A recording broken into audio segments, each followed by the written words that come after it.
Hello friends, welcome back to the channel.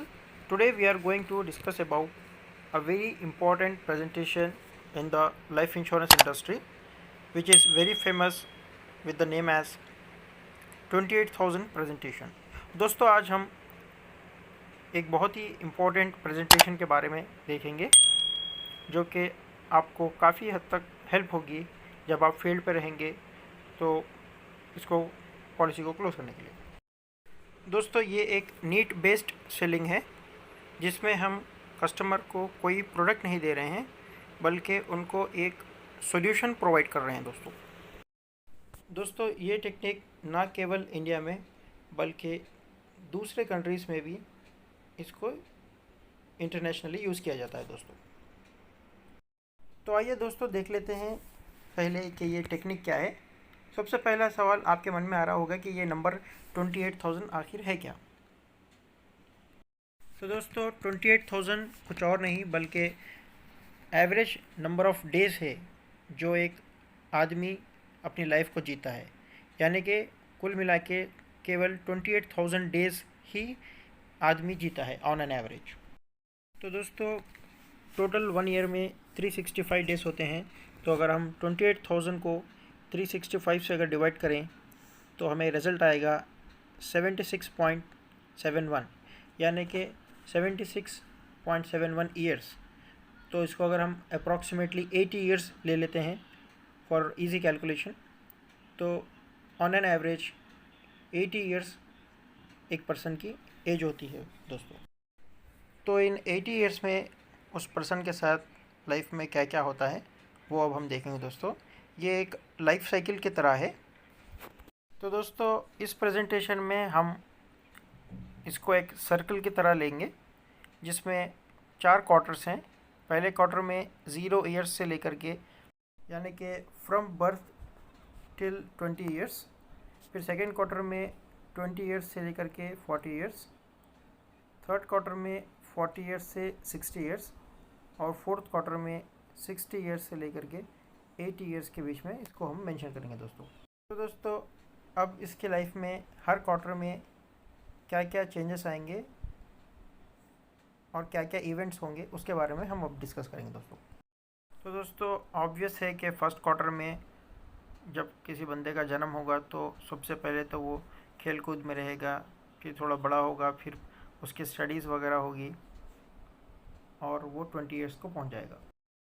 तो दोस्तों second quarter में बंदे की लाइफ में कुछ मेजर चेंजेस आएंगे, जैसा कि सबसे पहले तो उसका अपना फर्स्ट जॉब लगेगा जहाँ पे वो अपनी अर्निंग स्टार्ट करेगा।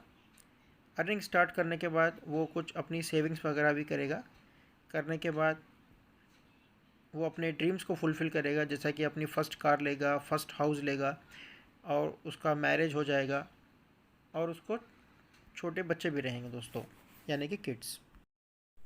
तो दोस्तों थर्ड क्वार्टर में बंदा अपना जॉब चेंज करेगा, वो अपने सेकंड जॉब में रहेगा और क्योंकि अभी 20 ईयर से वो अपनी एक कार चला रहा है तो वो कार को भी चेंज करेगा, वो अपनी सेकंड कार लेगा और एक सेकंड हाउस के लिए भी एज एन इन्वेस्टमेंट वो प्रेफर करेगा और उसके अभी बच्चे भी काफ़ी बड़े हो जाएंगे दोस्तों। और लास्ट क्वार्टर यानी कि फोर्थ क्वार्टर में रिटायरमेंट पीरियड रहेगा between 60 to 80 years.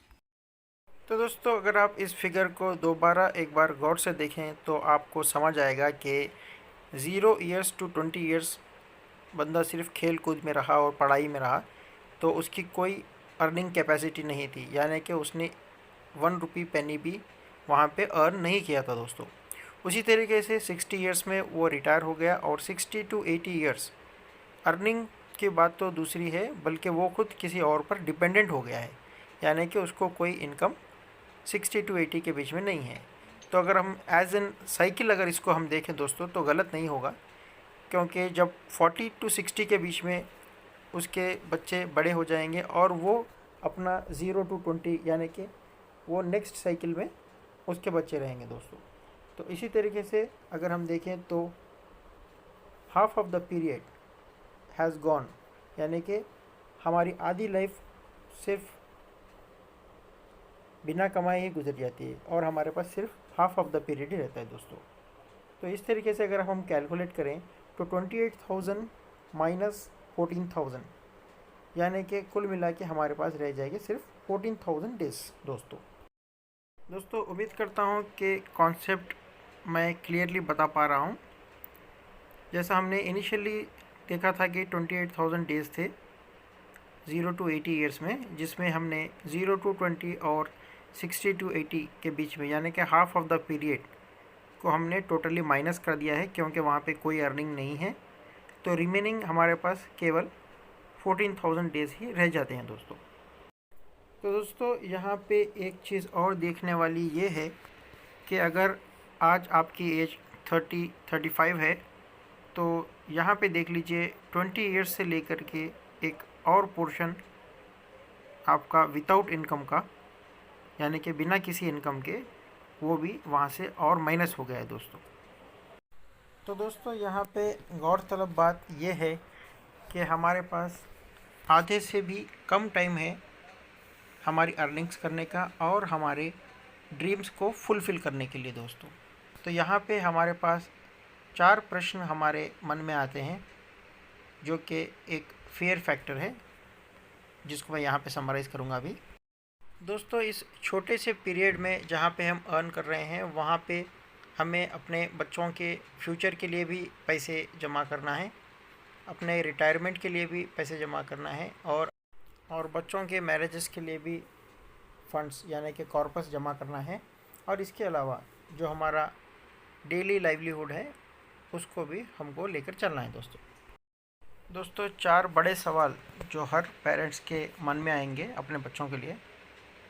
What if I am not able to work till 60 years due to any sickness और डिजीज़, यानी कि दोस्तों अगर जो छोटा सा पीरियड रह गया है 35 ईयर्स से लेकर के 60 ईयर्स का जो पीरियड है जहाँ पे हम अर्न करते हैं, अगर वो पीरियड में भी अगर हम अर्न नहीं कर पाएँ due to some kind of sickness और इलनेस और डिजीज़, तो फिर क्या होगा, क्या हम उसके लिए प्रिपेयर्ड हैं?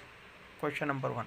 दूसरा सवाल रहेगा दोस्तों, what if I don't reach 60, यानी कि एक तो हो गया किसी इलनेस की वजह से काम नहीं कर पाना, और दूसरा है दोस्तों कि अगर किसी मेन फैमिली मेम्बर यानी कि ब्रेड विनर को अगर कुछ हो जाए, तो क्या हमारी फैमिली के लिए हमने इतना कॉर्पस अमाउंट रखा है कि उनको जो भी उनका लाइवलीहुड है या एक्सपेंसेस है उसको फुलफ़िल करने के लिए? ये क्वेश्चन नंबर 2 है दोस्तों, जहाँ पे कोई मिसहैप की वजह से अगर हम 60 तक नहीं पहुँचते हैं तो। तीसरा सवाल है दोस्तों, अगर हम अर्ली रिटायरमेंट लेना चाहते हैं, जैसा कि 60 ईयर्स एक रिटायरमेंट का एज है, लेकिन कुछ लोग जो अपना एक अच्छा कॉर्पस लमसम अमाउंट जमा करके उसके बाद अपना पैसिव इनकम बना करके वो अर्ली रिटायरमेंट के लिए भी कुछ लोग सोचते हैं दोस्तों। तो उसके लिए, या फिर अगर हम 60 ईयर्स तक भी वर्क करना चाहें, तो हमारा रिटायरमेंट का अमाउंट कितना होना चाहिए, जहाँ पे हमारा लाइवलीहुड हम आसानी से और बिना किसी डिफ़िकल्टी के और कंफर्ट के साथ हम अपने लाइफ को गुजार पाएँ। तो उसके लिए रिटायरमेंट का लिए हमें कितना अमाउंट जमा करना होगा, ये क्वेश्चन नंबर 3 है दोस्तों क्वेश्चन नंबर 4 है, can I ensure that my children will lead a happy life. दोस्तों हैप्पी लाइफ लीड करने के लिए सबसे पहले तो उनका फाउंडेशन अच्छा होना चाहिए, यानी कि उनका एजुकेशन अच्छी जगह पे होना चाहिए। तो उसके लिए जैसा आप देख रहे हैं कि कॉस्ट ऑफ एजुकेशन जिस तरह से बढ़ रहा है, उसके लिए हमें पहले से प्लान करके रखना काफ़ी हद तक बहुत ज़रूरी है दोस्तों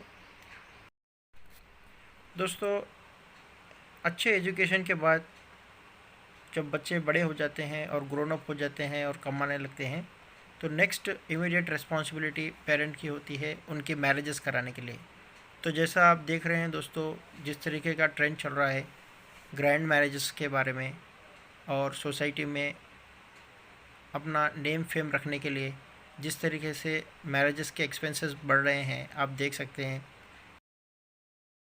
दोस्तों। यहाँ पे मैं सॉल्यूशन बता रहा हूँ कि फर्स्ट क्वेश्चन जो मैंने रेज़ किया था, आप जा कर के उसको रेफ़र कर सकते हैं। क्वेश्चन उसका आंसर रहेगा, उसका सॉल्यूशन ये है कि बंदा कोई भी एक क्रिटिकल इलनेस या फिर इनकम प्रोटेक्शन प्लान को लेकर के वो अपना सॉल्यूशन पा सकता है।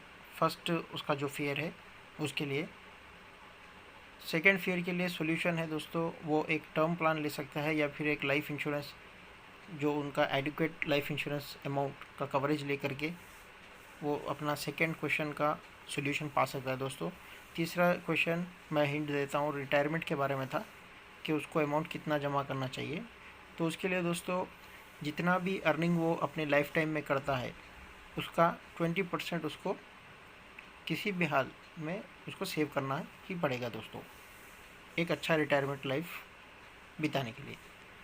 फोर्थ क्वेश्चन जो है उसका आंसर है दोस्तों, क्योंकि बच्चों के बारे में हम कोई रिस्क नहीं ले सकते उनके एजुकेशन के लिए या फिर उनके मैरिज पर्पज़ के लिए, इसलिए हमें गारंटीड पे आउट प्रोडक्ट में ही उस अमाउंट को इन्वेस्ट करना पड़ेगा दोस्तों आशा करते हैं कि ये वीडियो आपको पसंद आया होगा।